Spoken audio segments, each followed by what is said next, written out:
Assalamualaikum warahmatullahi wabarakatuh. Bismillahirrahmanirrahim. Alhamdulillahirabbil alamin wa bihi nasta'in ala umuri dunya waddin. Wassalatu wassalamu ala asyrafil anbiya wal mursalin wa ala alihi wa sahbihi ajma'in wa ba'd. Hadirin Allah muliakan, kita bersyukur kepada Allah Subhanahu wa taala atas nikmat yang Allah berikan kepada kita pada sore hari ini. Sebuah kebahagiaan, sebuah keberkahan kita kembali bersua di tengah guyuran hujan di Jakarta dan sekitar, dan semoga guyuran hujan ini semakin menambah pahala kita dan semakin menambah keberkahan kita, karena air hujan sebagaimana yang diinfokan oleh Allah Subhanahu wa taala, sebagaimana yang dijelaskan oleh Nabi kita SAW, itu bukan biang keonaran, hadirin sekalian, bukan sumber masalah, namun air hujan itu dalam keyakinan kita adalah air yang berkah. Wa nazzalna minas samaa'i ma'an mubaraka, dan kami turunkan dari langit itu air yang berkah, dalam surat Qaf ayat 9.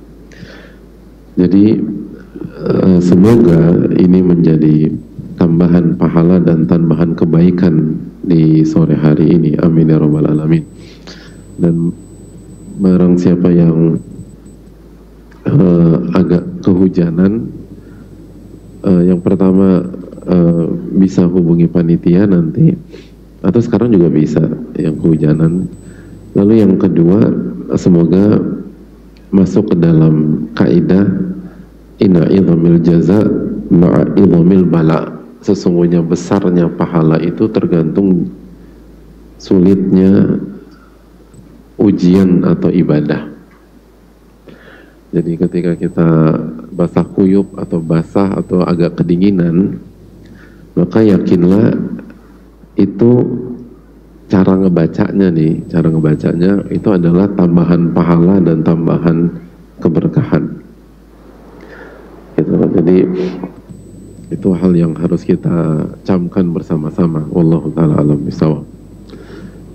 Dan itu harus membuat kita semakin bersyukur kepada Allah, bukan ngedumel. Jadi bukan ngedumel, tapi bersyukur. Dan selalu lihat dari sisi itu.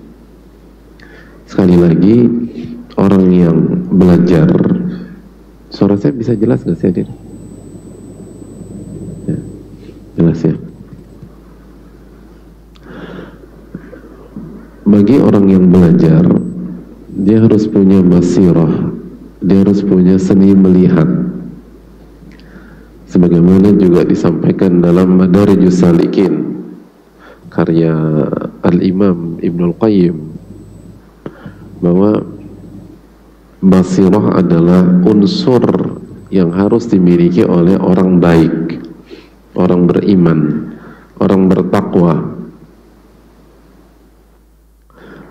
Seni melihat, karena yang membuat kita terpukul bukan masalah yang kita hadapi, tapi bagaimana kita melihat masalah tersebut. Yang membuat kita terpukul itu bukan masalahnya, tapi salah dalam melihat. Yang membuat kita kecewa itu bukan objeknya, tapi salah dalam melihat objek tersebut. Dan itu nggak mudah, hadirin. Butuh pertolongan Allah, butuh banyak doa, butuh banyak zikir, dan butuh ilmu, dan lain-lain. Gitu, hadirin sekalian. Ya. Hadirin yang Allah muliakan, itu yang pertama.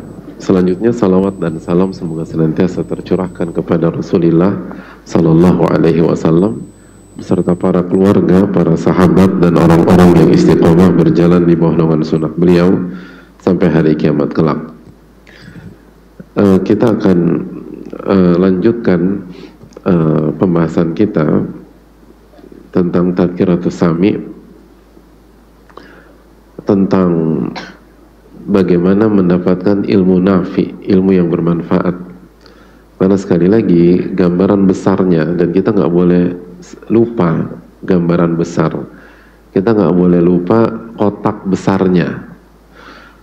Jadi kita coba terus ulang-ulang, karena ilmu itu tadzkir, ilmu itu pengulangan.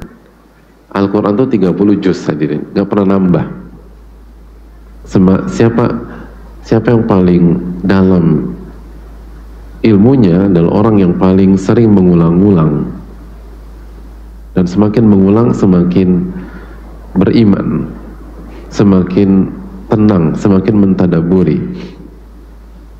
Oleh karena itu Allah berfirman dalam surat Al-Dhariyat, wa dzakir fa inna dzikra tanfa'ul mu'minin. Berilah pengulangan, karena pengulangan itu bermanfaat bagi orang-orang yang beriman. Sekali lagi hadirin Allah muliakan, bahwa ilmu adalah kunci kebahagiaan. Ilmu adalah kehidupan itu sendiri. Ilmu itu adalah ruh. Tapi ilmu yang menjadi kehidupan, ilmu yang menjadi ruh, ilmu yang menjadi kunci kebahagiaan di dunia dan di akhirat, itu bukan sebatas ilmu maklumat, namun ilmu nafi, ilmu yang bermanfaat. Ilmu yang bisa, ya ilmu yang kita dapatkan dan bisa kita manfaatkan dalam kehidupan sehari-hari, sehingga ketika kita lagi ada masalah, ilmu itu bisa kita manfaatkan. Jadi ilmu itu seperti hal lain gitu loh. Ada banyak orang punya anak, tapi ada banyak anaknya nggak bermanfaat sama sekali. Ada orang yang anaknya cuma satu, tetangganya anaknya 11, tapi begitu ada masalah, anaknya sangat bermanfaat dan bisa diandalkan. Adapun tetangganya yang 11 anak, nggak jelas tuh anak-anak kemana, hilang udah, gitu. Jadi ini konsep di semua bidang. Begitu juga dengan ilmu. Ada orang punya banyak ilmu, kalau ditanya tahu, kalau diajak ngobrol nyambung, oh jago, dia bisa tahu A, bisa tahu B, bisa tahu C. Tapi begitu ada masalah dalam keluarga, nggak kepake tuh ilmunya. Yang dia pakai apa? Emosi. Yang dipakai amarah. Yang digunakan adalah nafsu. Gitu. Jadi ilmunya nggak bermanfaat sama sekali. Tapi kalau ditanya, hafal.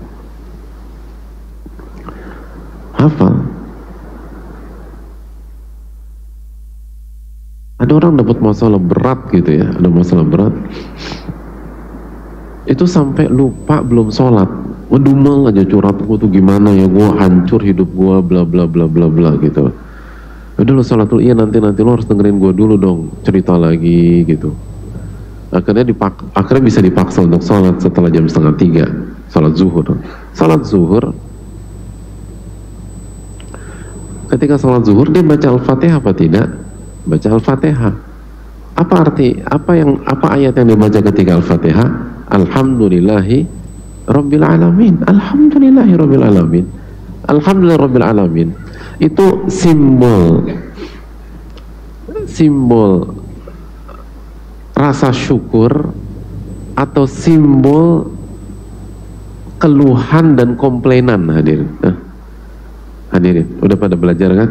Alhamdulillah Rabbil Alamin. Itu simbol rasa syukur atau simbol mengumpat, mengkomplain, mengeluh.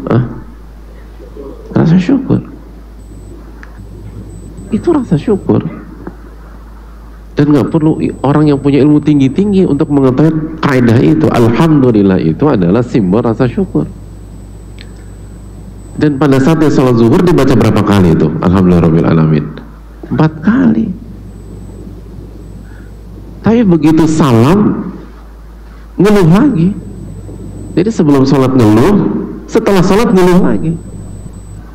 Jadi ilmunya nggak bermanfaat sama sekali.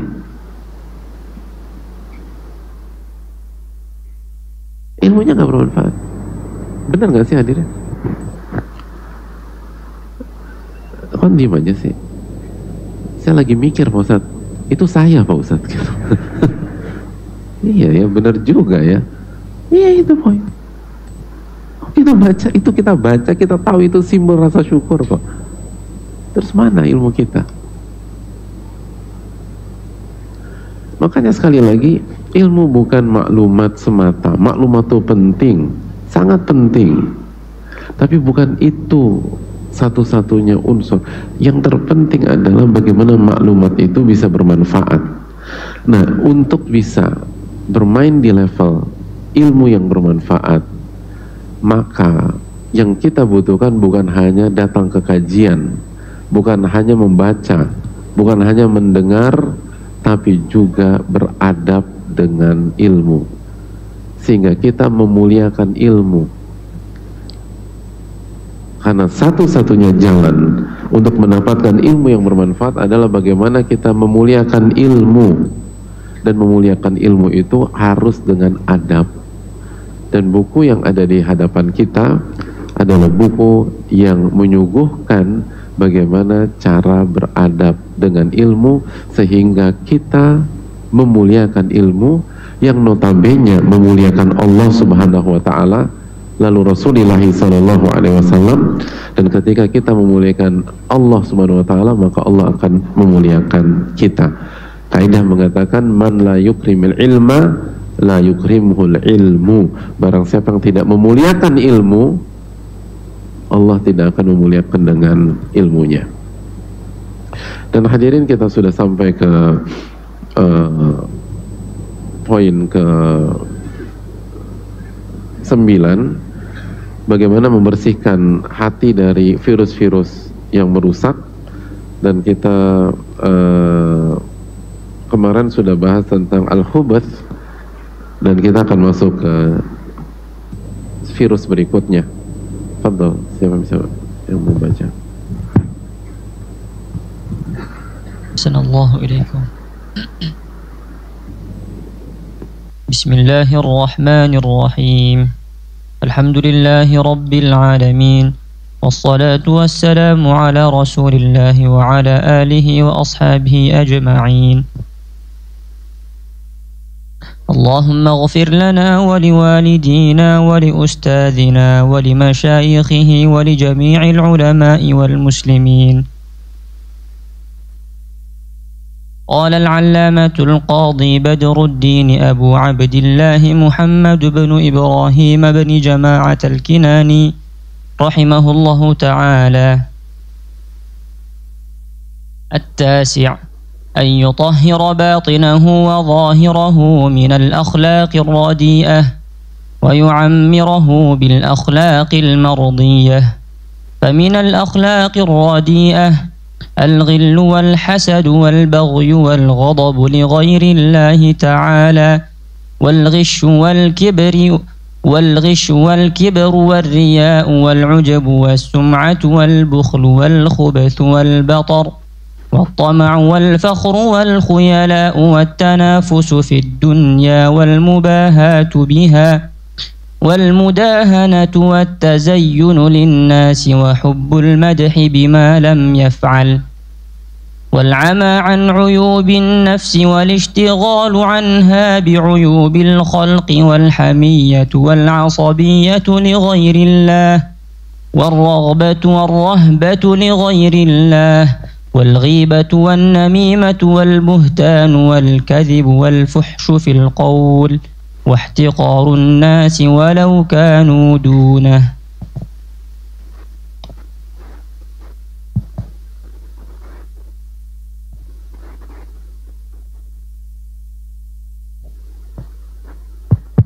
Tes cek. Ini aja ya? Hah? Ini lebih jelas nggak hadirin? Oh ya. Gimana, aman nggak? Oke. Qadarullah, di tadi ada kendala. Ada kendala nggak sih tadi? Enggak. Tadi jelas apa enggak? Jelas. Oh. Kalau ini jelas. Oh. Yang tadi jelas beneran. Insya Allah ya. Hah? Hah?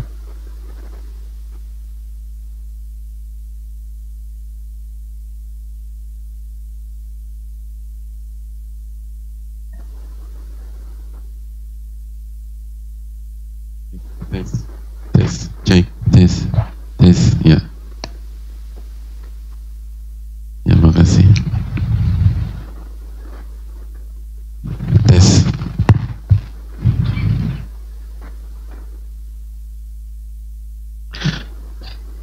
Assalamualaikum warahmatullahi wabarakatuh. Ini jelas. Kalau tadi yang pertama jelas.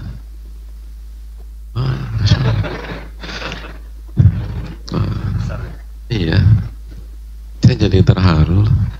Berarti antum tuh qanaah atau enggak? Soalnya bagi saya tadi itu yang pertama enggak terlalu jelas. Makasih atas qanaahnya antum.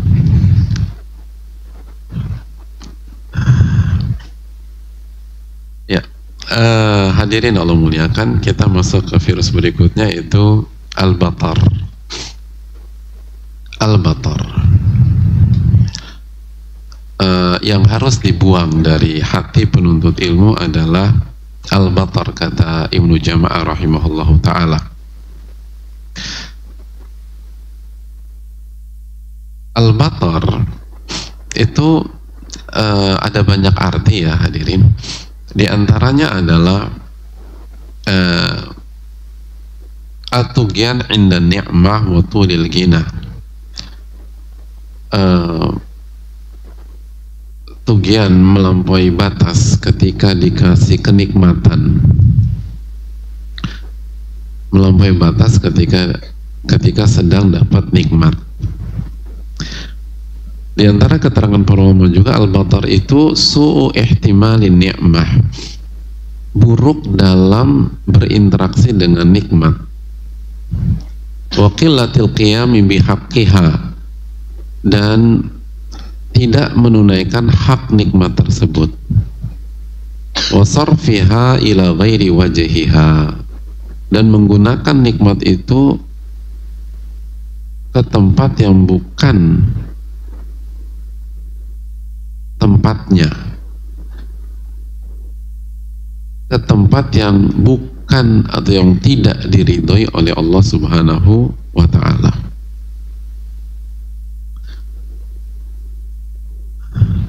Itulah. Jadi batar itu adalah su'uhtimali an-ni'mah, dalam sebagian ulama mengatakan al-ghina, kekayaan, sebagaimana dijelaskan oleh Izz bin Abdissalam, salah satu ulama Syafi'i yang besar.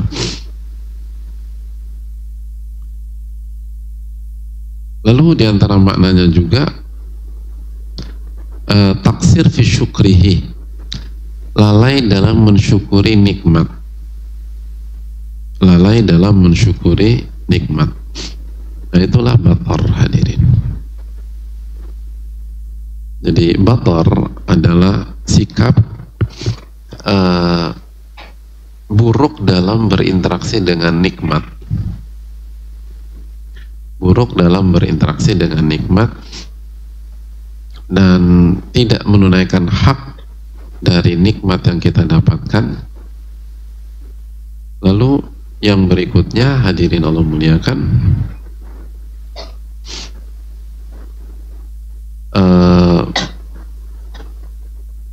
menggunakan bukan di jalan Allah tabaraka wa ta'ala, menggunakannya bukan di jalan Allah subhanahu wa ta'ala.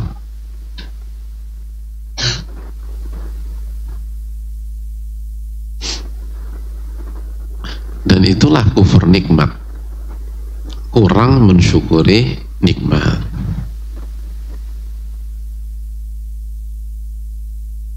Nah hadirin Allah muliakan,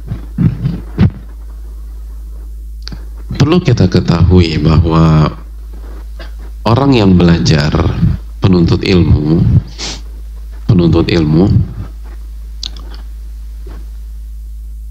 itu adalah orang-orang yang sadar dengan firman Allah dalam surat Al-Anbiya ayat 35, ketika Allah berfirman, kullu nafsin dha'iqatul maut, setiap jiwa itu pasti akan mati, pasti akan mati. Wa nabluukum bisyarri wal khairi fitnah wa ilayna turja'un, dan kami akan uji kalian bisyarri wal khairi, kami akan uji kalian dengan keburukan dan kebaikan.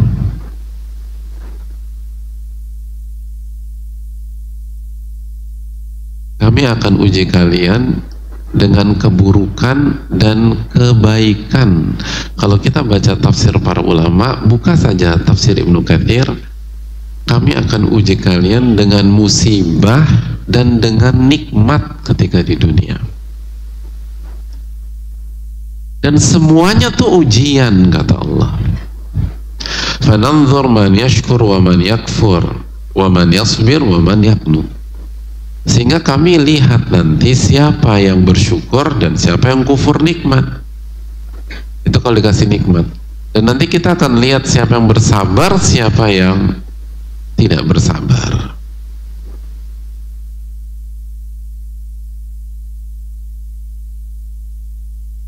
Itu hadirin. Dan begitu juga yang dikatakan Ibnu Abbas ketika menjelaskan ayat ini. Ayat berapa? Ayat 35 dari surat Al-Anbiya. Kata beliau, kata Abdullah bin Abbas radhiyallahu ta'ala anhuma, keponakan Rasulullah, sepupu Rasulullah sallallahu alaihi wasallam, sepupu Rasulullah sallallahu alaihi wasallam, kata Abdullah bin Abbas, nabtalikum bisyarri wal khairi fitnah. Kita akan uji dengan keburukan dan kebaikan, dan semuanya fitnah. Semuanya fitnah. Fitnah itu ujian. Semuanya ujian. Bisyiddati warraha. Kita akan uji dengan kondisi sulit dan juga kondisi lapang. Jadi kondisi sulit ujian, kondisi lapang ujian. Nah gitu. Wasihhati wassaqam,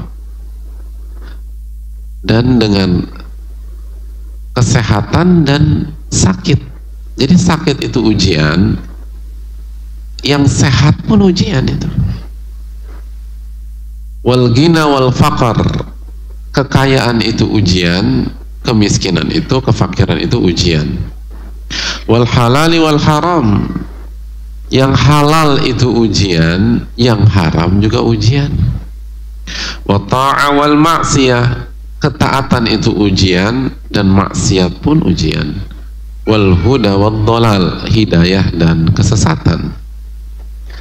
Wa ilaina turja'un. Mari kita lihat ayat itu lagi. Lalu Allah Subhanahu wa taala menutup ayat tersebut dengan firman-Nya, dan hanya kepada kami tempat kalian kembali. Itu hadirin. Nah dari sini nih kita, lagi-lagi al-basirah hadirin. Bagaimana penuntut ilmu itu punya seni melihat yang berbeda dengan orang yang nggak pernah ngaji, yang nggak pernah buka buku para ulama, nggak pernah buka Quran, nggak pernah buka hadis Nabi Shallallahu Alaihi Wasallam, yang selalu mengaitkan keberuntungan dan kesialan, keberhasilan dan kegagalan hanya dari fenomena-fenomena dunia, hanya dari kondisi-kondisi duniawi, dan hanya dilihat dari kasat-kasat mata aja gitu loh. Kalau dia sakit berarti dia menderita, kalau dia sehat berarti dia berhasil gitu loh. Kalau dia miskin berarti dia gagal, kalau dia kaya berarti dia sukses gitu loh. Ujian itu hanya kemiskinan, hanya miskin, hanya sakit, hanya musibah dan lain-lain. Tapi kalau kesehatan, kalau kekayaan, menang project, menang tender, itu adalah reward dan keberhasilan. Bukan itu. Ini yang harus kita camkan. Ini yang harus kita renungkan, bahwa kekayaan itu adalah ujian.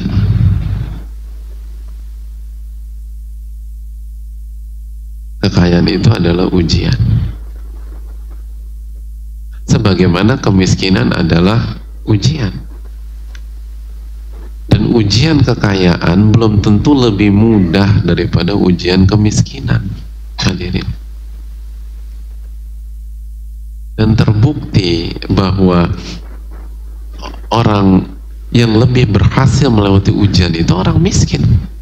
Masih ingat hadis apa hadits Abu Sufyan yang berdiskusi sama Heraklius dalam hadis Bukhari yang panjang itu loh hadirin, yang Heraklius tanya, yang mayoritas pengikut Nabi Muhammad ini atau Muhammad ini orang kaya pembesarnya atau orang miskin dan orang kecilnya? Apa jawab Abu Sufyan? Orang-orang miskin, orang-orang kecil gitu. Lalu apa kata Heraklius? Ya begitulah pengikut para nabi gitu. Jadi dari sini sejarah mencatat yang paling berhasil atau presentasinya yang paling besar itu orang kaya atau orang miskin, hadirin. Nah, itulah hadirin. Jadi nggak gampang diuji dengan kekayaan gitu loh. Nggak gampang diuji kekayaan gitu. Tapi kenyataan dalam kehidupan ini yang sering kita kasihanin orang kaya atau orang miskin. Nah, Anda pernah kasihanin orang kaya nggak? Kayaknya lu berat banget deh bro, gitu. Sabar bro ya gitu. Oh hisap lu tuh berat ke depan, gue doain lo setiap saat gitu. Gak mudah itu hadirin. Nah buktinya salah satu irisannya adalah ketika kita dikasih kekayaan, dikasih nikmat dan kita tidak bisa bersyukur, kita tidak bisa menyikapi nikmat itu dengan benar, maka kita jatuh ke penyakit hati yang bernama bator. Nah itu, nah ini bator ini hadirin, bator. Dan itu fatal hadirin sekalian yang Allah muliakan. Itu fatal. Makanya Allah berfirman dalam surat Al-Anfal 47, wala takunu kalladzina kharaju min diyarihim batara wa ria'an nasi wa yasudduna an sabilillah. Dan janganlah kalian seperti orang-orang yang keluar dari rumah mereka batara, gitu loh. Ini gitu loh, kufur nikmat, ada keangkuhan, lalu ria, ingin dipuji orang gitu loh. Jadi kalau keluar dari rumah tuh pengennya dipuji orang di luar, terus ingin menunjukkan dan melampaui batas gitu loh. Lalu memalingkan orang dari jalan Allah, mencegah orang dari jalan Allah. Wallahu bima ya'maluna muhit. Dan Allah maha menguasai dan mengetahui apa yang mereka kerjakan. Jadi Allah wanti-wanti, jangan seperti orang-orang yang kalau keluar rumahnya bator, melampaui batas, menggunakan hartanya mubadzir, suka-suka, lalu tidak menggunakan hartanya di jalan Allah, lalu juga pokoknya melampaui batas lah hadirin. Jangan kayak mereka, kata Allah Subhanahu wa ta'ala. Kenapa demikian? Coba hadirin buka ayat yang lain, surat Al-Qasas 58. Kata Allah Subhanahu wa ta'ala, wa kam ahlakna min qaryatin batarat ma'isyatahum. Ketemu nggak Al-Qasas ayat 58? Gitu loh. Kata Allah Subhanahu wa ta'ala, betapa banyak negeri yang telah kami hancurkan, betapa banyak negeri yang telah kami hancurkan ketika mereka itu melakukan bator dalam kehidupan mereka. Itu hancur hadirin. Orang yang bator itu kehidupannya Allah akan hancurkan. Dan Allah katakan wa kam ahlakna, dan sudah berapa banyak negeri yang kami hancurkan gara-gara batarat ma'isyatahum. Itu batarat ma'isyatahum. Jadi ketika kita tidak bisa berinteraksi dengan nikmat secara benar, kita tidak bisa mensyukuri nikmat dengan benar, kita tidak bisa menggunakan nikmat kita dengan benar, maka jangan kaget kalau terjadi sesuatu. Dan kita bukan orang yang pertama yang mengalami itu. Wa kam ahlakna min qaryatin batarat ma'isyatahum. Batirat ma'isyatahum. Jadi berapa banyak qaryah atau negeri yang kami hancurkan karena batirat ma'isyatahum. Jadi nggak ngerti bagaimana berinteraksi dengan nikmat, itu kehancuran. Makanya selama ini nih kita seringkali kurang dalam berpikir, hadirin. Seringkali kita dari dulu tuh berpikir bagaimana menjadi orang kaya, bagaimana biar pinter, bagaimana jadi orang sukses, bagaimana mendapatkan, kalau dulu 1 miliar pertama. Tapi sekarang kayaknya biasa banget ya 1 miliar ya bagi sebagian orang.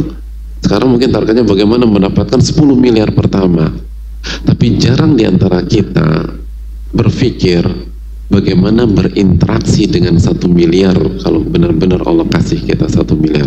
Bagaimana berinteraksi dengan kesuksesan dengan benar, bagaimana berinteraksi dengan kekayaan dengan benar, bagaimana berinteraksi dengan kecerdasan dan kepintaran dengan benar, bagaimana berinteraksi dengan banyaknya kantor cabang ketika Allah kasih itu.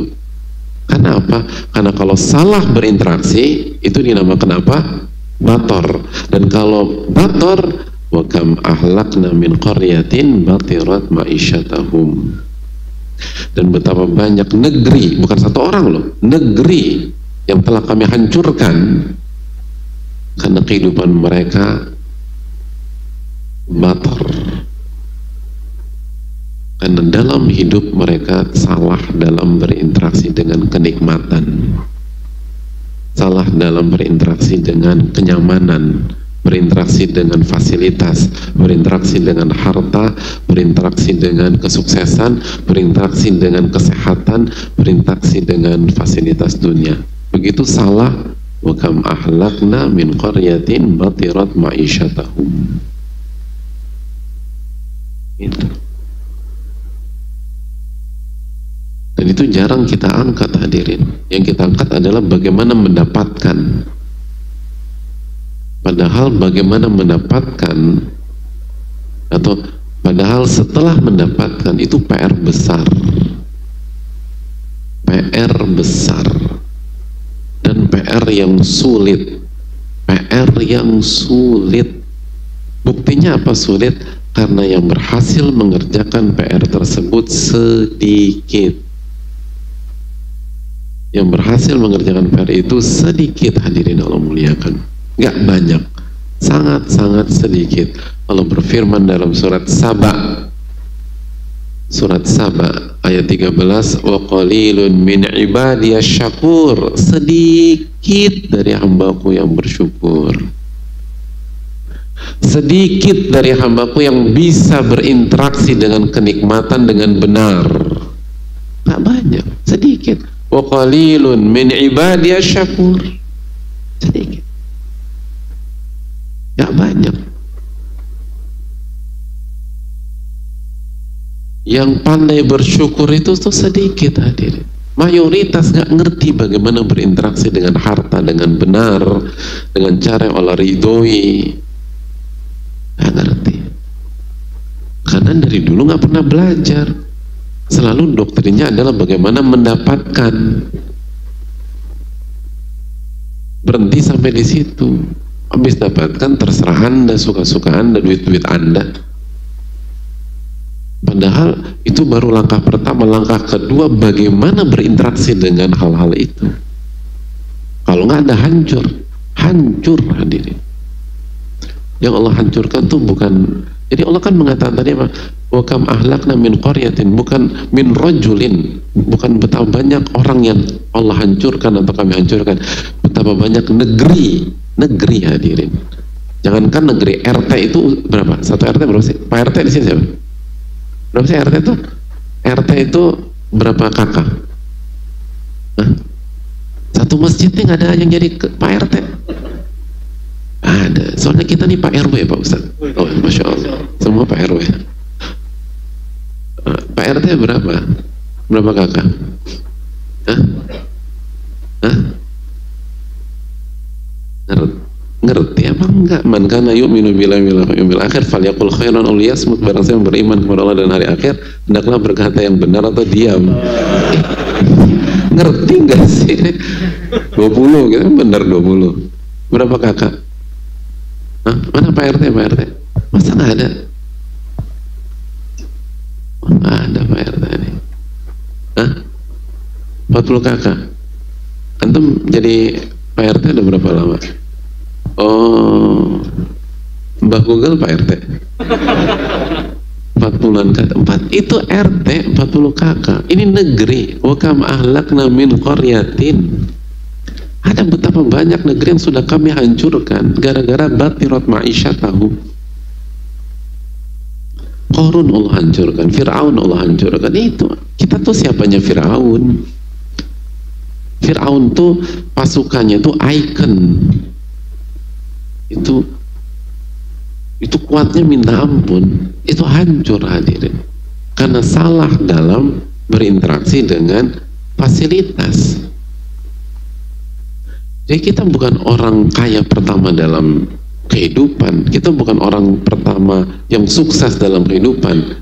Ambillah pelajaran dari orang-orang sebelum kita.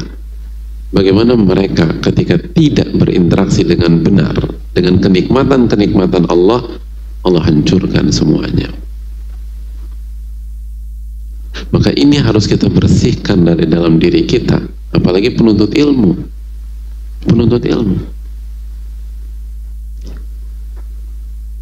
itu harus yakin sebagaimana kemiskinan ujian, kekayaan juga ujian. Makanya para sahabat radhiyallahu ta'ala yang miskin itu tidak pernah memention kekayaan para sahabat yang kaya hanya dari sisi duniawi saja, nggak tertarik mereka. Kalaupun mereka angkat kekayaan para sahabat-sahabat yang kaya, itu bukan dari sisi tafakhur atau bukan dari sisi duniawi, tapi dari sisi ibadah. Sebagaimana hadis Nabi SAW ketika orang miskin mengatakan dhahaba ahlud duthuri bil ujur, ya Rasulullah sallallahu alaihi wasallam, ini orang kaya mengalahkan kami dalam memborong pahala. Memborong pahala, bukan membeli perabotan, bukan membeli furniture, bukan membeli tanah, bukan membeli properti, bukan membeli tas, bukan membeli jam, bukan membeli mobil. Nggak bicara gitu. Dhahaba ahlud duthuri bil ujur. Mereka itu mengalahkan kita, meninggalkan kita dengan memborong berbagai macam pahala. Maksudnya apa? Yusalluna kama nusalli. Mereka sholat sebagaimana kami sholat. Pada saat kami sholat, orang-orang kaya itu sholat. Lihat orang-orang kaya di zaman Nabi SAW, ibadahnya itu bersaing dengan orang-orang fakir yang ahli ibadah. Lihat hadirin, ini hadits Nabi SAW. Lihat bagaimana orang-orang kaya dulu pada zaman Nabi SAW. Mereka beribadah dan kualitas ibadah mereka, semangat mereka beribadah itu apple to apple dengan orang-orang fakir yang rajin ibadah. Makanya orang-orang miskin dan orang-orang fakir mengakui, orang-orang miskin mengakui, yusalluna kama nusalli, mereka sholat sebagaimana kami sholat. Mereka jago-jago ahli sholat juga ya Rasulullah. Wa yasumuna kama nasum, dan mereka berpuasa sebagaimana kami berpuasa. Jadi orang-orang kaya di zaman Nabi SAW itu ahli puasa hadirin, ahli puasa, ahli sholat, ahli puasa. Itu yang membuat bingung orang-orang fakir. Loh ini, padahal kan puasa itu seringkali diidentikan dengan amalannya orang miskin, gitu loh. Tapi ini orang-orang kaya pada puasa.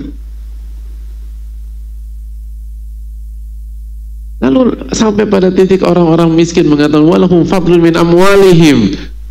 Dan yang jadi permasalahan kami ya Rasulullah, mereka punya kelebihan dari sisi harta. Yahujjuna biha wa ya'tamirun. Yatasaddaquna kama qala. Mereka bisa berinfak, mereka bisa haji, mereka bisa umroh. Nah kita gimana ya Rasul? Jadi yang mereka galaukan adalah kenapa orang kaya bisa berinfak, bersedekah, kita nggak bisa. Lihat isu yang diangkat orang miskin pada zaman Nabi SAW. Bukan, kok mereka nggak pernah ngasih kita ya Rasul? Enggak. Yang dikasih dia doang, kita nggak pernah dikasih bro. Gitu nggak bilang begitu. Ini pilih kasih namanya. Yang mereka galaukan adalah kenapa, gimana caranya bisa memberi sebagaimana orang kaya memberi. Itu isunya. Itu penuntut ilmu. Itu orang-orang yang hatinya ditempa dengan kajian, mikirnya tuh begitu. Kenapa dia bisa memberi, tapi saya diberi terus? Gak nyaman saya dikasih terus ini.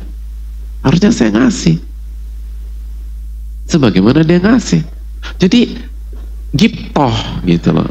Rasa irinya itu diungkapkan dan diluapkan dalam ibadah dan dalam beramal. Gimana caranya memberi sebagaimana orang kaya memberi, gitu. Akhirnya kan diajarkan Rasulullah SAW untuk berzikir. Jadi singkat cerita di situ Nabi SAW ajarkan mereka untuk berzikir.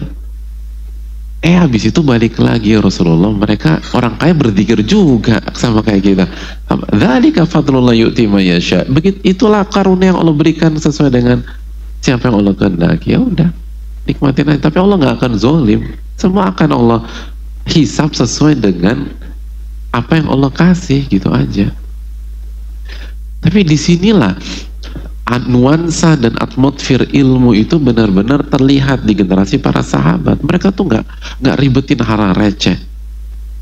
Kenapa Pak Fulan udah ngaji mobilnya ini? Kenapa ini? Nggak bahas itu mereka. Tapi kenapa Pak Fulan bisa bersedekah? Kenapa Pak Fulan ini udah kaya, puasa lagi nih? Aduh gimana kita? Dan bukan suruh Pak Fulan jangan puasa, udahlah Pak Fulan jangan puasa lah gitu loh, bagi-bagilah. Nggak bilang begitu. Tapi mereka lebih ke diri mereka sendiri. Waduh Pak Fulan puasa, kita harus lebih semangat nih. Jadi lihat kompetisinya tuh demikian. Makanya kan sebagian ulama klasik mengatakan apa? Apabila Anda melihat ada seseorang berusaha menyaingi dan mengalahkan Anda dalam masalah dunia, maka kalahkan dia dalam masalah akhirat. Jangan masuk ke kolam dunia lagi, jangan.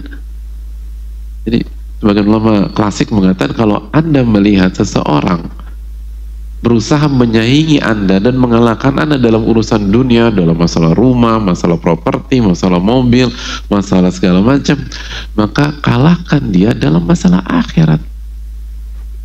Kalahkan dia dalam masalah akhirat. Ini yang harus kita tanamkan. Kalau mau ilmu kita bermanfaat. Kalau kita ngaji bertahun-tahun tapi orientasi kita masih berpikir bahwa fasilitas dunia, harta dunia adalah kenikmatan mutlak, bukan sebuah ujian, maka baik kita kaya atau miskin, kita tidak akan mendapatkan ilmu yang bermanfaat. Sekali lagi, kalau kita ngaji bertahun-tahun dan cara melihat kita bahwa harta dunia atau kenikmatan dunia adalah kenikmatan mutlak, bukan ujian, tapi kenikmatan mutlak, maka baik kita kaya atau kita miskin, kita nggak akan dapat ilmu yang bermanfaat. Karena kalau kita kaya, kita akan gagal dalam berinteraksi dengan nikmat dan kekayaan tersebut. Dan kalau kita miskin atau fakir, maka kita akan terobsesi dengan kekayaan karena kita berpikir itu kenikmatan mutlak, dan kita akan hasad, kita akan iri secara duniawi, dan disitulah kita nggak akan mendapatkan ilmu yang bermanfaat. Jadi mau dia kaya, mau dia miskin, dia nggak akan dapat ilmu yang bermanfaat. Sebaliknya hadirin, atau ngerti nggak sih? Atau berusaha menghargai? Gue nggak ngerti, tapi beliau udah berusaha menjelaskan. Saya berusaha ya menunjukkan penampilan. Bisa dipahami? Oke. kita lanjutkan. Dan sebaliknya, kalau kita mengerti hal ini, Allah kasih taufik kepada kita untuk mengerti bahwa wa nabluukum bisyarri wal khairi fitnah, dan kami uji mereka dengan keburukan dan kebaikan, dengan kemiskinan dan kekayaan, dengan sakit dan dengan sehat, dan semuanya adalah ujian. Semuanya adalah ujian. Maka baik kita Allah takdirkan jadi orang kaya, maupun Allah takdirkan kita jadi orang miskin, maka insya Allah kita akan mendapatkan ilmu yang bermanfaat. Kenapa demikian? Karena ketika kita Allah takdirkan jadi orang kaya, kita tidak akan sombong dengan kekayaan tersebut. Mana ada orang sombong dengan ujian gitu loh. Kita nggak akan angkuh dan arogan dengan ujian. Emang kita ada orang sombong karena dengan ujian gitu loh? Enggak kan? Apalagi semakin berat ujiannya, kita semakin merendah. Itu kalau kita kaya. Dan kalau kita miskin, kita nggak akan tertarik masuk ke sisi duniawi, karena kita tahu bahwa saudara kita lagi diuji. Kenapa minta ujian sebagaimana saudara kita diuji? Tapi kita masuk dari sisi lain, bagaimana bisa beribadah, bagaimana bisa qanaah, dan bagaimana bisa beramal sebagaimana orang kaya beramal. Itu poin. Jadi mau kaya mau miskin sama aja, hadirin sekalian. Wa nabluukum bisyarri wal khairi fitnah. Kami uji kalian dengan keburukan dan dengan kebaikan. Hadirin, kalau kita meyakini bahwa harta itu ujian, maka saya ingin tanya, ketika kita punya 100.000 dengan kita punya 100 juta, ujiannya lebih berat yang mana? Hah? Yang jujur. Hah? Lebih berat mana? Hah? Lebih berat bersyukur dengan yang mana? Mensyukuri 100.000 atau mensyukuri 100 juta? Oke, 100 juta dengan 1 miliar, lebih berat mana ujiannya? 1 miliar. Kalau boleh milih 100.000 atau 1 miliar? Ya 1 miliar lah. Ya balik lagi udah. Memang begitulah manusia. Wa tuhibbunal mala hubban jamma. Semoga Allah lindungi kita dan Allah jaga dari fitnah harta. Dan bagi kita yang punya harta, semoga kita diberikan taufik untuk amanat dalam mengalokasikan harta tersebut. Kita lanjutkan pada salat maghrib. Wassalamualaikum warahmatullahi wabarakatuh wa ala alihi wa sahbihi ajma'in.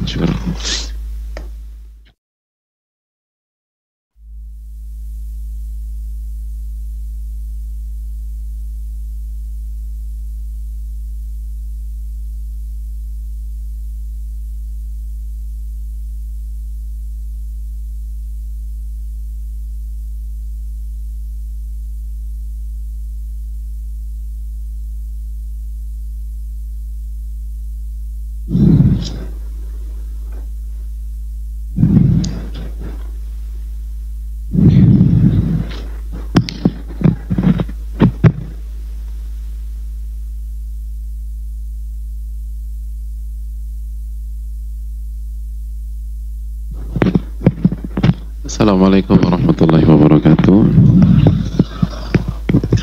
Bismillahirrahmanirrahim. Alhamdulillahirabbil alamin wa bihi nasta'in ala umuri dunya waddin. Wassalatu wassalamu ala asyrafil anbiya wal mursalin wa ala alihi wa sahbihi wa man sara ala nahjihi bi ihsanin ila yaumidin wa ba'd.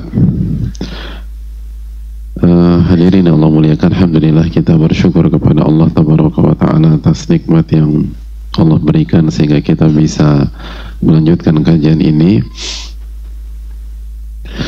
Dan tadi kita sudah menjelaskan tentang apa arti dari batar, lalu kita jelaskan bagaimana ini adalah virus yang sangat berbahaya. Sebelum saya lanjutkan, tadi pas break sholat ada beberapa jemaah kasih masukan, saya salah baca harokat di surat Al-Qasas, wa kam ahlakna min qaryatin batirat ma'isyataha, dan saya ucapkan jazakumullah khair atas, sempat salah berapa, kita nyebutin itu berapa kali, ada 1-2 saya salah sebutkan harokat, dan diingatkan, dan saya ucapkan jazakallahu khairan bagi yang mengingatkan. Dan kultur itu penting, kultur saling mengingatkan, saling tanasuh, itu hal yang sangat penting di dalam dunia ilmu. Dan kita masuk ke dalam hadis Nabi SAW, kullu bani Adam khata', setiap anak Adam banyak melakukan kesalahan, wa khairul khata'ina tawwabun, dan yang terbaik adalah yang paling banyak bertobat kepada Allah Subhanahu wa taala. Dan spirit ini harus apresiasi. Oleh karena itu saya ucapkan jazakallahu khairan atas masukannya. Selanjutnya jamaah sekalian Allah muliakan,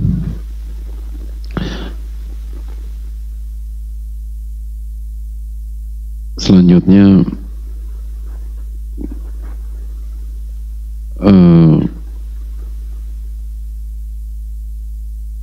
kita bacakan keterangan para ulama tentang masalah ini. Di antaranya keterangan An-Nu'man bin Bashir, salah satu sahabat Nabi SAW. Beliau pernah berbicara di atas mimbar.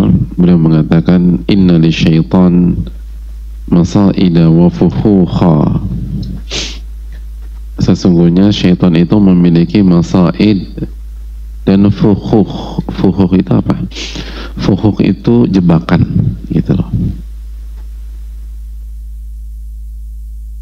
Masaid dan fuhuh itu alat berburu dan jebakan, gitu, untuk memburu sesuatu. Jadi syaitan, ya, jadi kita tuh dianggap buruannya syaitan. Ketika syaitan memburu kita, nah mereka syaitan-syaitan tuh punya jebakan-jebakan. Wafuhuhuhu, dan diantara jebakan-jebakan syaitan itu al-bataru bi an'umillah. Diantara jebakan syaitan itu adalah batar dalam ayat, dalam nikmat-nikmat Allah, gitu. Jadi batar, kufur nikmat, salah dalam berinteraksi, lalu tidak menggunakan nikmat ke hal yang Allah ridhoi, lalu tidak menunaikan hak nikmat, itu adalah jebakan-jebakan syaitan. Wal fakhru bi i'ta'illah, dan al-fakhr, dan berbangga-bangga atas pemberian Allah Subhanahu wa taala, gitu loh. Kita tuh ketika kita kaya, itu kan pemberian dari Allah. Yang namanya dikasih ya nggak pantas lah berbangga-bangga yang seperti itu. Tawadhu lah, namanya juga dikasih, gitu loh. Namanya juga dikasih. Nah, ketika kita berbangga-bangga, itu jebakan dari jebakan-jebakan syaitan. Wal kibru ala ibadillah. Lalu yang ketiga itu sombong di hadapan hamba-hamba Allah. Sombong. Sombong kan artinya apa arti sombong? Hadirin ada yang ingat nggak? Betul.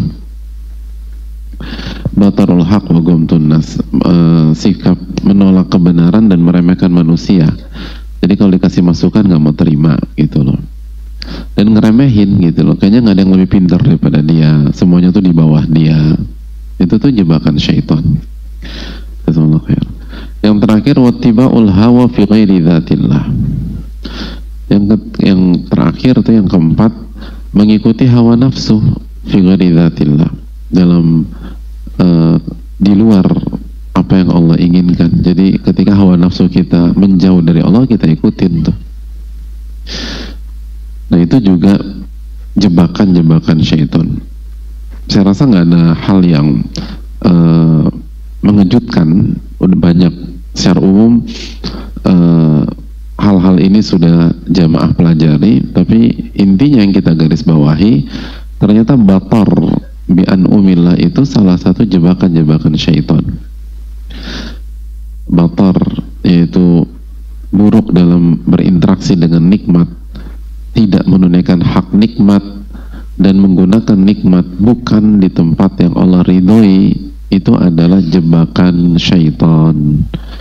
Jadi itu bukan tanda kesuksesan, hadirin, bukan reward, gitu loh, bukan komplimen dari Allah Subhanahu wa taala, bukan. itu jebakan syaitan gitu, jebakan syaitan. Makanya dari sekarang kita harus evaluasi diri kita, dan kita didiklah anak-anak kita, jangan sampai bator, jangan sampai melakukan bator. Dan sekali lagi, anaknya kita melihat sesuatu dengan utuh, jangan ngelihat enaknya aja, tapi lihat juga konsekuensinya. Semakin besar kenikmatan, maka konsekuensi syukurnya semakin besar. Selalu demikian. Selalu demikian. Semakin besar kenikmatan, maka konsekuensi kita bersyukur atas kenikmatan tersebut semakin besar. Jadi jangan merasa sudah menang hanya karena dapat kenikmatan lebih daripada orang lain. Karena ketika kita mendapatkan kenikmatan lebih, baik itu kekayaan, baik itu bisnis, baik itu jabatan, baik itu link atau network, baik itu kecerdasan, kejeniusan, itu berarti kita harus bersyukur lebih daripada teman-teman kita yang kenikmatannya di bawah kita itu. Semua demikian. Kita dapat anak yang pintar, yang cerdas, yang ini Anda bisa bersyukur nggak punya anak kayak begini nih? Dan jadi masalah kan mayoritas kita itu ilaman rahimah rabbuh, kecuali yang dirahmati oleh Allah. Sekali lagi lihatnya dengan kacamata dunia gitu loh.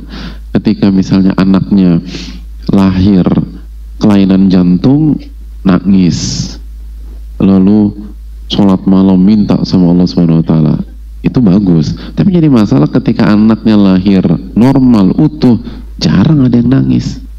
Lalu doa di tengah malam sambil berdoa, bisa nggak saya bersyukur atas nikmat anak yang lahir utuh ini ya Allah? Siapa di antara kita seperti itu? Ilaman rahimah rabbuh. Ilaman rahimah rabbuh. Kecuali yang dirahmati oleh Allah Subhanahu wa Ta'ala. Itu. Padahal kan susah loh mensyukuri anak yang lahirnya punya kecerdasan, tubuhnya utuh. Itu kan tsumalatus alunna yauma idzin 'anin na'im. Kalian akan ditanya tentang nikmat kalian yang Allah kasih kepada kalian. Harta misalnya, ketika kita dapat uang sedikit, mau pulang uang sedikit, atau belum punya duit lah, kita dapat upah harian sampai, atau kita nyari harian sampai jam 1, jam 2, jam 3 sore tuh belum ada duit sama sekali. Itu kita bisa tuh datang ke musola, ke masjid, sholat sunnah mutlak misalnya, lalu angkat tangan minta sama Allah Subhanahu wa Ta'ala. Tapi ketika kita mendapatkan nikmat harta, pada hari itu kita dapat 100 juta sehari, 100 juta. Pernah nggak siapa di antara kita yang nangis gitu, ya Allah gimana mempertanggungjawabkan 100 juta ini ya Allah, dan kalau saya diaudit 100 juta ini gimana hidup saya, gimana nanti masa depan saya di akhirat, ini saya dikasih 100 juta per hari nih ya Allah, gimana pertanggungjawabannya? Tolong saya ya Allah, bimbing saya ya Allah, kasih saya hidayah, jangan sampai harta ini menjadi bumerang bagi saya. Itu kita, siapa di antara kita demikian? Dan begitu seterusnya, begitu seterusnya. Kita punya masalah di keluarga, kita punya orang tua yang nyebelin dan seterusnya, kita bisa tuh nangis di sepertiga malam terakhir, lalu kasih hidayah, gimana saya nyikapin orang tua saya dan seterusnya. Tapi sebaliknya, kita yang punya orang tua yang baik, yang luar biasa, yang totalitas sama kita, siapa di antara kita yang pernah nangis sama Allah Subhanahu wa Ta'ala lalu mengatakan gimana saya bersyukur dikasih orang tua kayak begini, yang selalu support saya, yang selalu ada ketika saya butuhkan, yang selalu hadir dalam masalah-masalah saya. Kan susah bersyukurnya. Tsumalatus aluna yauma idzin 'anin na'im. Kan nggak mudah. Terapkan terus demikian. Istri gitu, ketika kita dapat suami yang buruk, suami yang zalim, suami yang KDRT, main tangan, bisa kita bangun di sepertiga malam terakhir terus nangis sama Allah gitu loh. Bahkan wansurna 'alal qaumil zalimin, langsung begitu doanya, ya Allah tolong saya dari orang-orang yang zalim gitu. sedih gimana, tolong saya Allah, tolong saya bebaskan dari jeratan laki-laki ini zolim sama saya, jahat sama saya, dia nggak sayang sama saya. Bisa kita nangis sama Allah. Tapi sebaliknya, kita yang punya suami yang baik, suami yang soleh, suami yang selalu memikirkan yang terbaik buat kita, siapa di antara kita yang nangis di sepertiga malam terakhir doa sama Allah, ya Allah gimana saya bersyukur punya suami kayak begini, apa yang saya lakukan ini nggak bisa balas jasa-jasa beliau pemimpin saya, beliau sayang sama saya, beliau perhatian, beliau siapkan semua. Gimana ya Allah kalau saya nggak bersyukur, habis saya di akhirat. Qalilun min ibadiyasy syakur, sedikit dari hambaku bersyukur. Kan demikian hadirin Allah muliakan. Jadi begitu juga dengan suami ke istri, kita mungkin bisa ikut pengajian, datang ke kajian, ikut ini, ketika ribut sama istri kita nusyus, istri kita nggak mau diatur, akhirnya kita pelariannya ke masjid, gaul sama orang-orang soleh dan seterusnya. Jadi begitu kita punya istri yang baik, istri yang soleha dan seterusnya, pernah nggak kita bermunajat kepada Rabbul Alamin lalu mengatakan, ya Allah gimana, tolong saya bagaimana bersyukur punya istri yang seperti ini. Teman-teman saya diuji dengan istri yang buruk, saya dapat istri yang baik, ini berat, ini amanah, semoga saya bisa jadi pemimpin dalam keluarga saya. Saya lemah ya Allah, saya nggak bisa apa-apa, kalau Engkau tidak memberikan taufiknya saya nggak akan bisa menjalani semua. Hadirin Allah muliakan, inilah cara berpikir penuntut ilmu yang harus kita renungkan. Kalau nggak batal, dan itu jebakan syaitan, Jadi sebatas nikmat saja itu belum merupakan reward dari Allah Subhanahu Wa Taala. Itu menjadi pure kenikmatan jika kenikmatan itu bisa kita sikapi dengan benar, bisa kita sikapi dengan bersyukur kepada Allah, bisa kita sikapi dengan bertahmid kepada Allah Tabaraka wa Ta'ala. Makanya kan apa kata Al-Imam Abu Hanifah rahimahullah, kata Imam Abu Hanifah, innama adraktul ilma bilhamdi wa syukri, saya ini dapat ilmu itu dengan bertahmid dan bersyukur. Setiap saya mendapatkan ilmu atau saya paham semua masalah, saya segera bersyukur dan bertahmid kepada Allah. Lihat para ulama, jadi nggak berhenti sebatas ketika saya paham titik, alhamdulillah gue udah ngerti nih, aku tahu. Enggak. Ulama itu begitu tahu bersyukur sama Allah, begitu mengerti bersyukur sama Allah, begitu dapat ilmu bersyukur sama Allah Subhanahu Wa Taala. Dan bersyukur kan maknanya luas, bukan hanya mengucapkan alhamdulillah, tapi digunakan di jalan yang Allah ridhoi. Nah ini yang harus kita tanamkan kalau kita mau dapat ilmu nafi, ilmu yang bermanfaat. Kalau nggak, ilmu kita nggak akan bermanfaat, yang hanya ada maklumat yang akan menjadi bumerang bagi kita pada hari kiamat nanti. Nasallallahu alaihi. Jadi sekali lagi ya jamaah yang Allah muliakan, sekali lagi jangan sampai kita terjebak oleh syaitan. Ini tipis sekali gitu loh, karena seringkali kita sudah lebih mudah memahami konsep kalau kena musibah bersabar gitu, dan bagaimana menyikapi musibah. Tapi banyak dari kita lupa bagaimana menyikapi nikmat, bahwa nikmat itu bisa jadi bumerang bagi kita. Bahkan wakam ahlakna min qaryatin batirat ma'isyataha, sudah betapa banyak negeri yang kami hancurkan gara-gara kehidupan mereka itu batar. Kasus banyak hadirin, jangan nambah lagi. Dan kita bukan orang paling hebat, bukan paling kaya. Mana kalau oke kita kaya, emang kekayaan kita dibanding umat-umat sebelum kita berapa sih hadirin? Kalau mereka hancur, apa susahnya Allah menghancurkan kita? Kalau kita ujub, kalau kita sombong, kalau kita kufur nikmat, kalau kita nggak bersyukur kepada Rabbul Alamin. Oleh karena itu hadirin Allah muliakan, sekali lagi jangan menjadi orang yang punya sifat bator, itu merusak. Dan itulah sifatnya orang-orang buruk, orang-orang yang kufur kepada Allah Subhanahu wa Ta'ala. Makanya Mujahid ketika menjelaskan surat Al-Anfal 47 di atas, wala takunu kalladzina kharaju min diyarihim batara, dan janganlah kalian menjadi orang-orang yang keluar dari rumah mereka batara. Apa kata Mujahid? Qal Abu Jahal wa ashabuhu yawma Badar, itu Abu Jahal dan teman-temannya ketika di hari perang Badar gitu loh. Jadi sehingga Allah mengatakan kalian tuh jangan seperti Abu Jahal gitu loh. Jadi kalau kita bator, ya Anda kayak Abu Jahal gitu pokoknya. Kalian jangan seperti Abu Jahal gitu. Jadi orang yang bangga-banggain, orang yang lupa bahwa nikmat itu akan ditanya, harus dipertanggungjawabkan, itu seperti yang lupa seperti itu, seperti Abu Jahal. Dikasih nikmat kekuasaan, dikasih nikmat harta, dikasih nikmat ketokohan, dikasih nikmat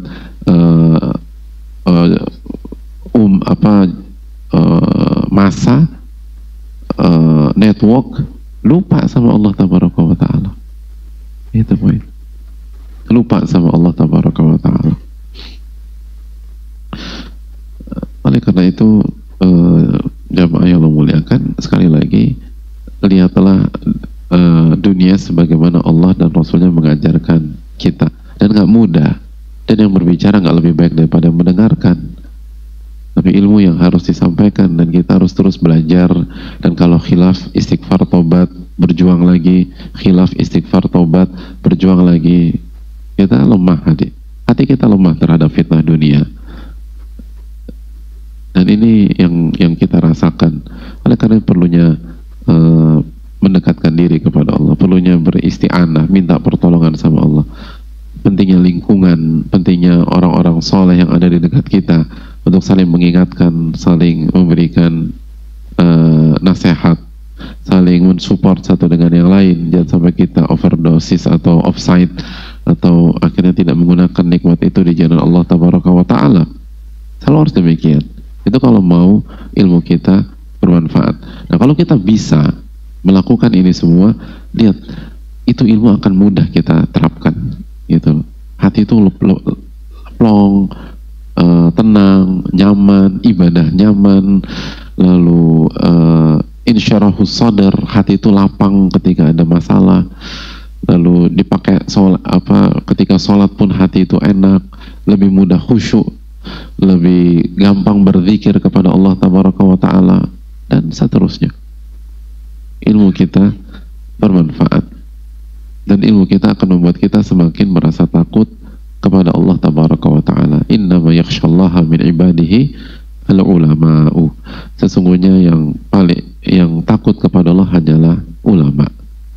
Laisal ilmu bikathrati riwayah wa innamal ilmu khasyah. Ilmu itu bukan banyaknya meriwayatkan, tapi ilmu adalah rasa takut kepada Allah Tabaraka wa Ta'ala. Saya rasa cukup, kita buka sesi tanya jawab. Wassallallahu sallam ala nabiyina Muhammad wa ala alihi wa sahbihi ajma'in.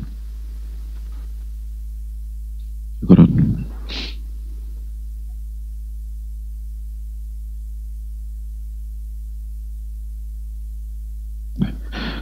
Assalamualaikum warahmatullahi wabarakatuh. Waalaikumsalam warahmatullahi wabarakatuh. Bismillah. Semoga Allah merahmati dan memberkahi Ibnu Jamaah dan keluarga beliau, serta ulama-ulama kita, dan semoga Ustadz dan keluarga juga diberkahi dan dirahmati oleh Allah. Amin ya rabbal alamin wa iyyak, bagi yang bertanya dan kita semua. Pertanyaannya, bagaimana caranya melatih dan menguatkan seni melihat masiroh kita? Bukan masiroh, basiroh. Basiroh mungkin nggak tahu, mungkin ada orang basiroh pakai ba. Apakah cukup dengan datang ke majelis-majelis ilmu? Jazakallahu khair Ustaz atas jawabannya. Barakallahu fikum, barakallahu. Enggak, ini enggak mudah. Dijelaskan oleh para ulama seperti dalam Madarijus Salikin dan buku-buku yang lain, bahwa dijelaskan Ibnu Qayyim ya rahimahullah, bahwa basirah, seni melihat itu, jika ketika kita melihat sebuah objek atau sebuah masalah, sebuah kejadian, kita melihat dari 3 unsur. Saya memang tahu 3 unsur itu apa. Saya kasih hadiah banyak. Apa? Banyaknya apa nih? Nah, ini bisa, nggak bisa. Samsung. Siapa 3 unsur? Dijelaskan dalam Madarijus Salikin. Ini penting, dan ini butuh pengkajian khusus ya, tapi sesi tanya jawab kita jelaskan secara umum aja. Ya, silakan. Ada? Akhwat ada? Hadiahnya banyak, spesial.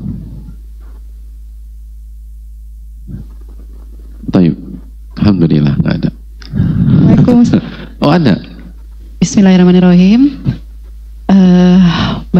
Assalamualaikum warahmatullahi wabarakatuh. Pak Ustadz, saya mau menjawab 3 unsur masalah tersebut. 1, hawa nafsu. 2, lalai. 3, amarah. Makasih banyak.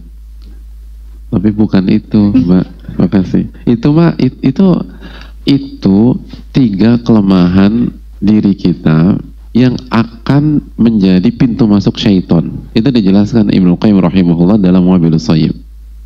Masya Allah nih Mbaknya tahu. Beliau ingin ngajarin kita sebenarnya. Berarti dapat hadiah. Masya Allah.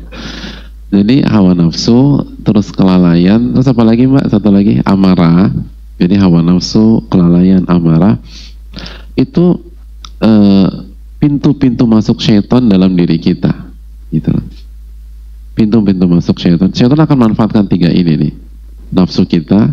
Jadi yang akan ditunggangin tuh nafsu kita. Terus yang kedua kelalaian kita. Sifat kita yang suka lupa, lalai dan seterusnya itu akan dimanfaatkan syaitan. Dan yang ketiga kalau kita marah-marah. Kalau kita emosi marah itu udah momennya dia udah. Nah maksud saya di sini adalah seni melihat basirah. Kan hidup itu tentang seni melihat ya. Gimana sih kita melihat sebuah kejadian, sebuah masalah, sebuah objek yang seberat apapun masalah tersebut tetap membuat hati kita tenang, gitu loh. Bisa dimengerti nggak?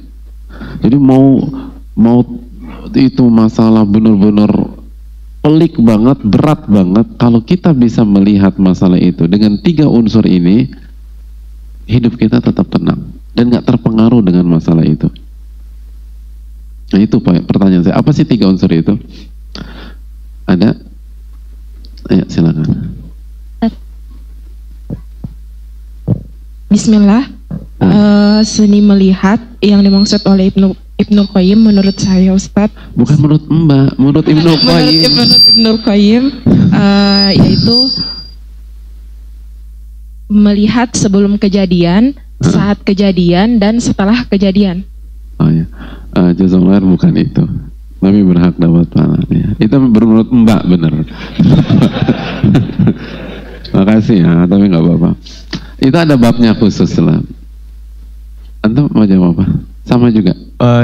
Bismillah, melihat dengan akal, ilmu, dan hidayah Allah, petunjuk Allah atau jazakallah khair. Bukan.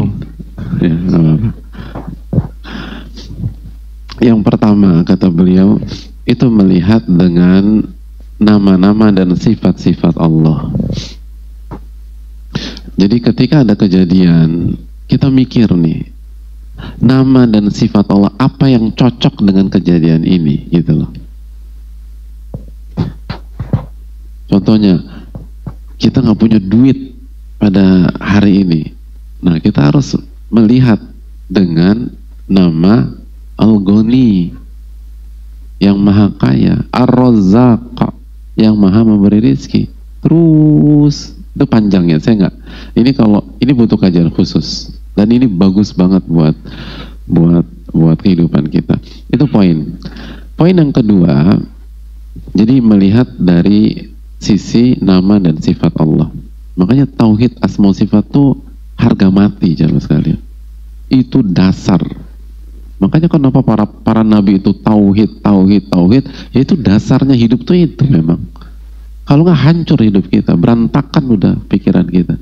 Kalau kita nggak melihat dari sisi nama dan sifat Allah, bubar semuanya. Makanya kita harus tahu nama dan sifat Allah. Gitu loh. Itu yang pertama. Yang kedua,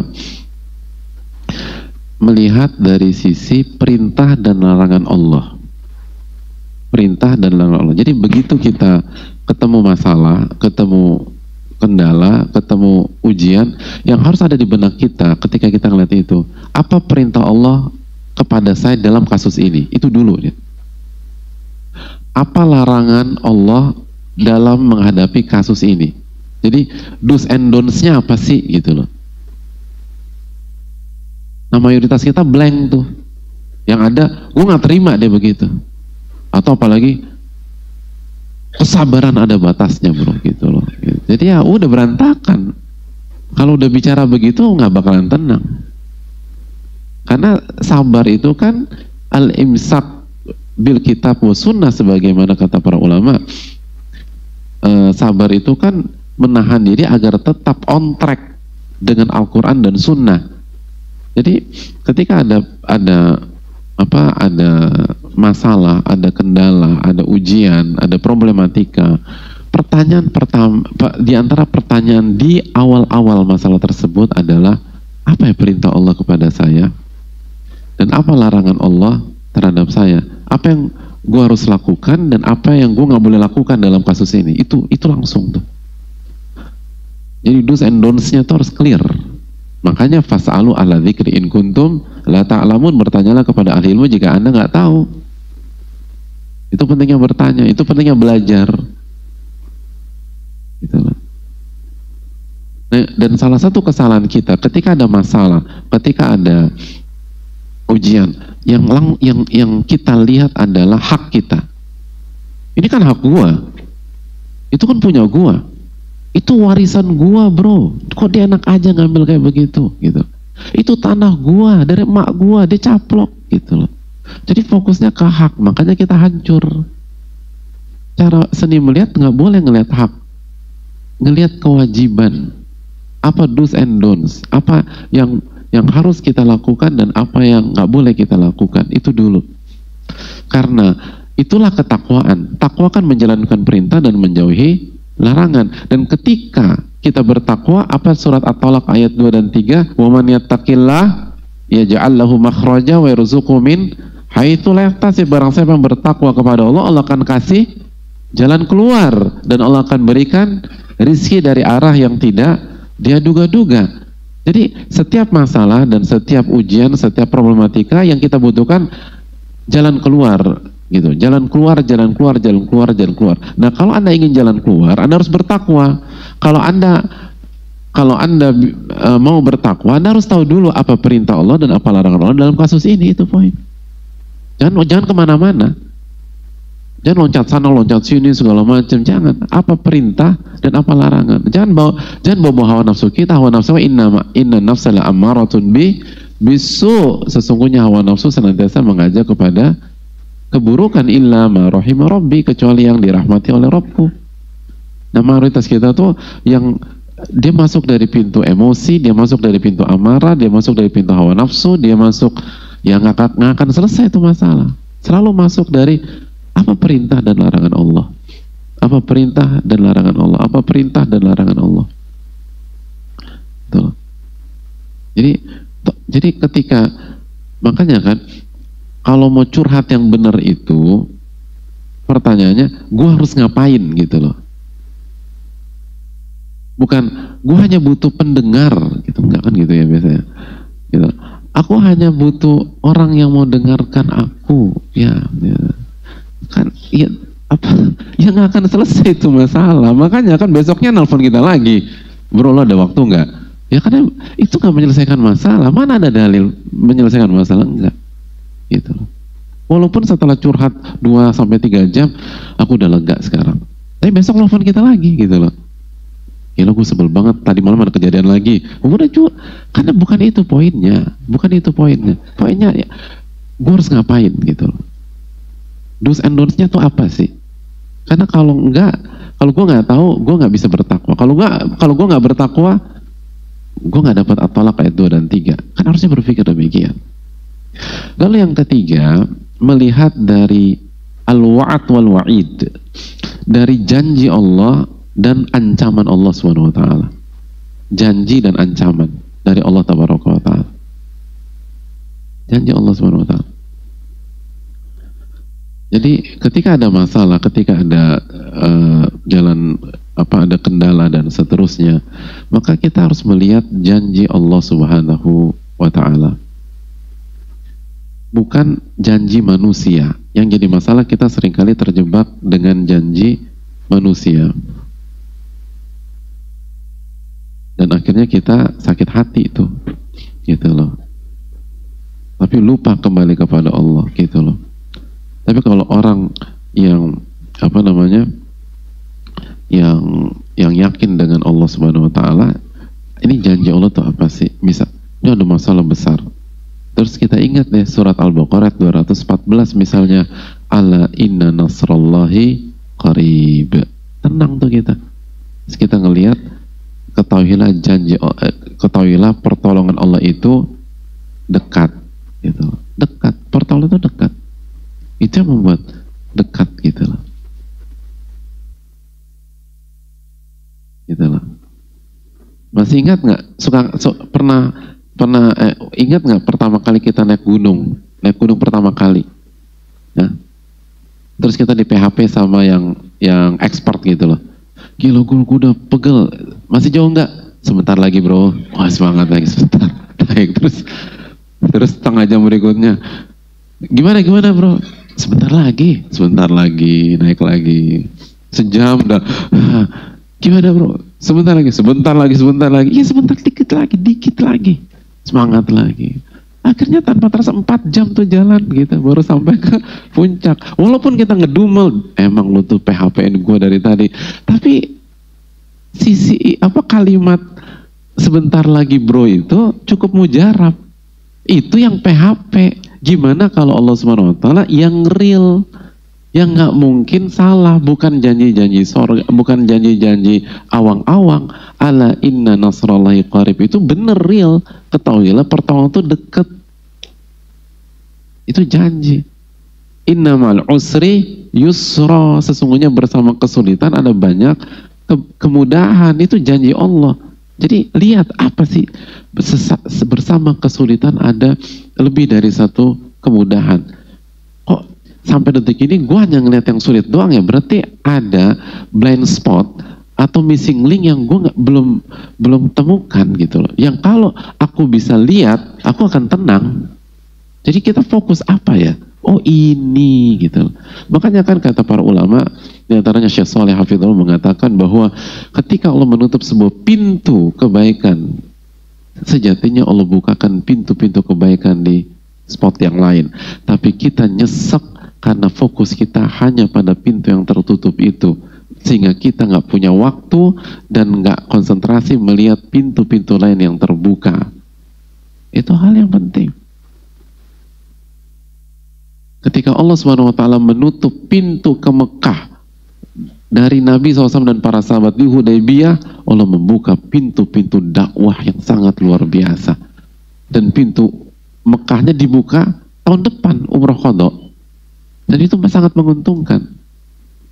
Itu sejarah mengatakan. Ketika Allah menutup pintu kota Mekah sehingga Nabi harus berhijrah, Allah buka pintu Madinah buat Rasulullah SAW. Itu poin. Lalu dari Madinah, Nabi SAW buka pintu kota Mekah. Hadirin yang Allah muliakan. Sejarah. Antum belajar sejarah. Ma'ashbah Laila bil Bariha. Kaidah di sejarah apa? At-tarihu yu'idu nafsahu. Sejarah itu akan mengulang dirinya sendiri. Sejarah itu akan mengulang. Falan tajida li sunnatillahi tabdila. Sunnah Allah itu nggak akan berubah, kata Allah Subhanahu Wa Taala. Nah, yang jadi masalah, kita lupa janji Allah, yang kita ingat janji teman. Nah, teman kita lupa sama kita. Nah, jadi dia itu baper. Kita ingat janji dia lupa sama kita. Ya namanya juga manusia. Wong perintah Robnya aja sering dia lupain, apalagi kita. Ya Anda salah, kenapa Anda mengandalkan pihak yang lemah? Harusnya Anda mengandalkan kekuatan Rabbul Alamin. An-nasru minallah, pertolongan itu datang dari Allah Subhanahu Wa Taala. Itu baru di dunia, belum janji Allah di surga. Lihatlah itu. Yang membuat kita nyesek ketika duit kita dibawa kabur orang apa? Kita lupa janji Allah bahwa pada hari kiamat nanti Allah menjanjikan kepada kita, dia akan bayar tuh duit ke kita, bukan dalam bentuk rupiah. Jadi dolar nih Pak Ustadz, bukan dolar juga, tapi dari pahala diri. Pahala.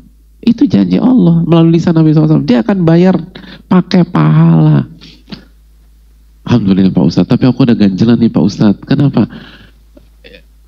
Ya dia kan nggak soleh Pak Ustadz, nggak sholat, nggak puasa. Ya pahalanya dari mana? Nanti nggak dibayar juga di hari kiamat. Oh tenang aja. Kalau dia nggak punya pahala, kita transfer dosa kita kepada dia. Gitu, enak udah, tenang. Nggak ada ceritanya duit dibawa kabur orang. Dia pasti bayar. Kalau nggak di dunia, di akhirat. Tenang kita. Dan akhirat wal akhiratu khairul laka minal ula. Akhirat itu lebih baik daripada dunia. Wal akhiratu khairu wa abqa. Akhirat itu lebih baik dan lebih kekal. Ketika dia ganti di akhirat itu lebih baik daripada dia ganti di dunia. Dia bawa kabur duit kita 700 juta. Saya mau tanya, kalau dia bayar hari ini 700 juta, siapa yang jamin 700 juta itu kita gunakan 100% di jalan Allah? Sehingga 100 juta itu kita bisa robah menjadi seluruhnya pahala. Siapa yang bisa jamin? Nah, oke, coba kalau dapat 100 juta mau ngapain? Nah, ngapain? Apalagi musim liburan kayak begini, udah yang ada sana lah, kemari lah, inilah, itulah, healing lah, segala beli ini, segala macam. Tapi kalau dia ganti 700 juta itu di akhirat, 100% pahala. 100% pahala. Bisa jadi kalau dia bayar 700 juta itu ke kita saat ini, yang jadi pahala cuman 25 juta gitu loh. Gitu. 25 juta. 675 jutanya udah nggak jelas kita buat apa. Nanti dihisap kita di hadapan Allah Subhanahu wa taala. Nah, jadi berarti yang bikin nyesek kita itu bukan dia bawa kabur duit kita, tapi kemampuan kita melihat masalah itu. Kemampuan kita dalam melihat janji Allah di balik masalah itu. Makanya kan nggak ada duit dibawa kabur orang. Makanya kan Nabi SAW tuh tenang aja masalah uang gitu loh ketika dizolim. Para sahabat kan nyaman-nyaman aja kalau udah berkaitan dengan uang. Karena mereka yakin kok, mereka ngelihat bahwa dia akan bayar, tenang aja. Justru yang membuat mereka khawatir besar adalah ketika mereka zolim sama orang dan makan uang orang, itu bahaya. Jadi selalu demikian hadirin Allah muliakan. Gitu ya. Jelas ini hadirin. Ya. Jadi makanya ilmu tuh penting, darurat. Itu tadi salah satu seni melihat. Kita tuh babak belur tuh bukan karena masalah, tapi karena kita nggak bisa ngelihat masalah tersebut dengan benar, dengan sahih.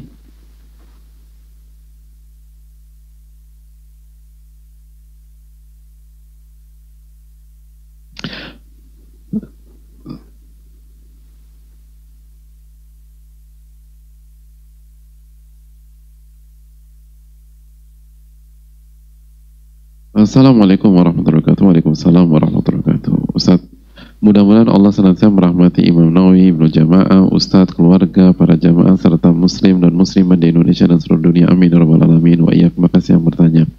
Ustaz, bagaimana bentuk bersyukur itu? Jazakallahu khairan. Hadirin Allah muliakan, bersyukur itu kata para ulama yang pertama mengucapkan dengan lisan. Mengucapkan alhamdulillah. Mengucapkan alhamdulillah.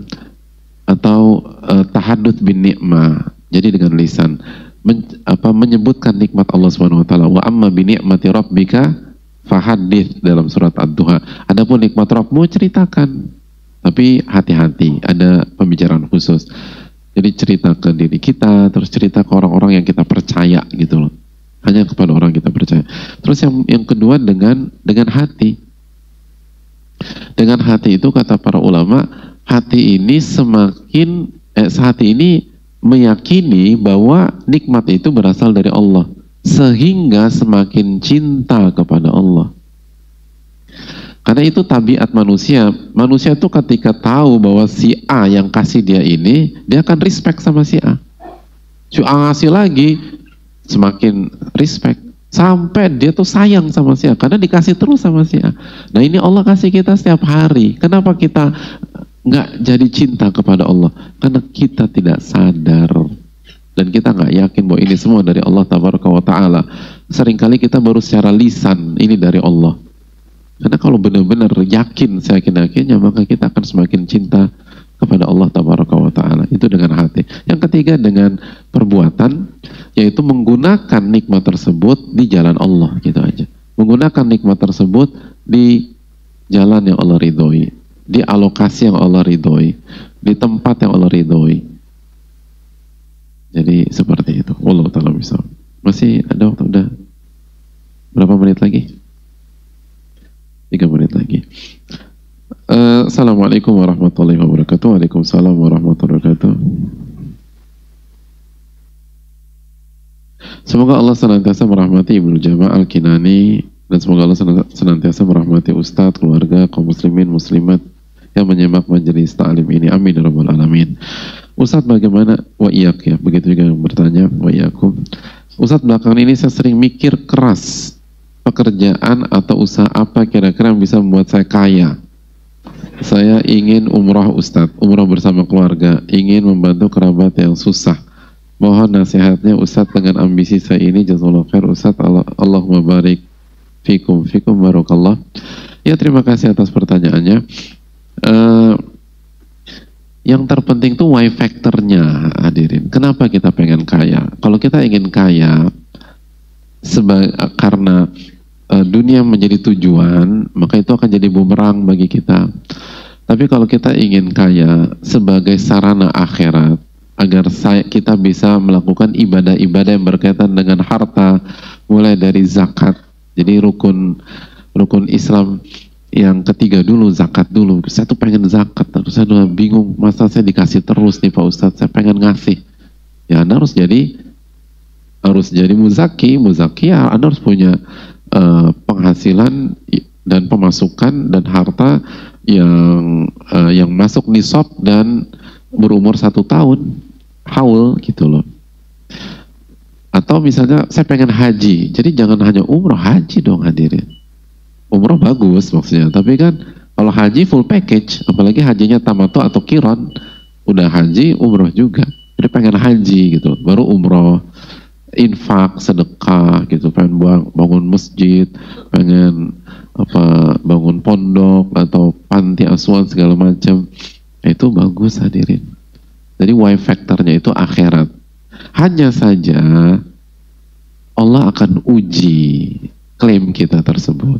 Ahasiban nas an yutraku an yaqulu amanna wa hum la yuftanun. Dalam surat Al-Ankabut ayat 2, apakah manusia berpikir mereka akan dibiarkan begitu saja mengucapkan kami beriman dan mereka nggak diuji oleh Allah? Allah akan uji. Dan nggak mudah loh, punya banyak uang itu nggak mudah. Punya banyak uang itu nggak mudah. Makanya sebagian para ulama kan memilih untuk tidak kaya. Sebagaimana sebagian ulama memilih kekayaan sebagai jalan perjuangan mereka. Tapi cukuplah bahwa bidang ini tidak dipilih oleh seluruh para ulama, menunjukkan bahwa kita harus hati-hati. Dan begitulah kehidupan dari dulu. Ada yang kaya, ada yang miskin. Orang soleh itu ada yang kaya, ada yang miskin. Ulama itu ada yang kaya, ada yang miskin. Sampai para nabi ada yang kaya dan ada yang miskin. Dan itu bukan isu. Karena semuanya hanya menjadikan itu sebagai sarana menuju akhirat dan sarana bertakwa kepada Allah SWT. Dan setiap orang kondisinya beda-beda. Ada orang yang kalau diuji dengan kekayaan dia akan hancur. Ada orang kalau diuji kekayaan nggak ada masalah sama sekali. Gitu loh. Bahkan sebagian ulama mengatakan ada orang kalau dia akan hancur kalau diuji dengan kemiskinan. Hati orang tuh beda-beda. Makanya kita nggak boleh maksakan orang apa yang kita bisa dan apa yang nyaman pada kita. Setiap orang tuh beda-beda hadirin sekalian. Tapi ajak orang lain itu memilih hal yang paling membuat dia bertakwa kepada Allah. Gitu loh. Ada orang bertakwa kalau dia dikasih kekayaan. Ada orang kalau dikasih kekayaan dia lupa sama Allah SWT. Gitu loh. Jadi itu yang perlu kita tanamkan bersama-sama. Tapi juga jangan pakai ilmu menerawang. Antum jangan kaya deh. Muka antum kayaknya berat jadi orang kaya. Itu kelihatan deh. Dari hidung, dari muka. Apa hubungannya hidung sama muka hadirin? Nggak bisa begitu juga lah. Tapi mungkin dari track record, kita sebagai orang tua, kita jadi guru, atau kita dari teman dekatnya, kita tahu nih anak nih, kalau nggak ada duit dekat sama Allah. Kalau dia ada duit dikit, lupa deh sama Allah SWT, misalnya. Itu poin. Dan berjuang, insya Allah kalau kita jujur, intas dukila yasduka. Jika Anda jujur, Allah akan wujudkan cita-cita Anda. Kalau Anda jujur, Allah akan wujudkan cita-cita Anda. Dan cita-cita itu yang tinggi hadirin. Innallaha yuhibbu ma'aliyal umur. Nabi SAW bersabda, Allah itu mencintai hal-hal yang besar. Tapi tapi harus jujur, dan kita harus bersiap, dan kita harus siap dengan konsekuensi, sebagaimana yang kita bahas. Kalau kita ingin itu, konsekuensinya adalah kita harus gunakan itu di jalan Allah Tabaraka wa Ta'ala. Saya rasa cukup sampai di sini. Jazakallahu khairan. Semoga Allah memberikan taufik kepada kita, dan semoga Allah memberikan ilmu nafi dan mengampuni dosa dan kekhilafan kita. Rabbana taqabbal minna subhanaka wa bihamdika la ilaha illa anta astaghfiruka wa atubu ilaik. Assalamualaikum warahmatullahi wabarakatuh.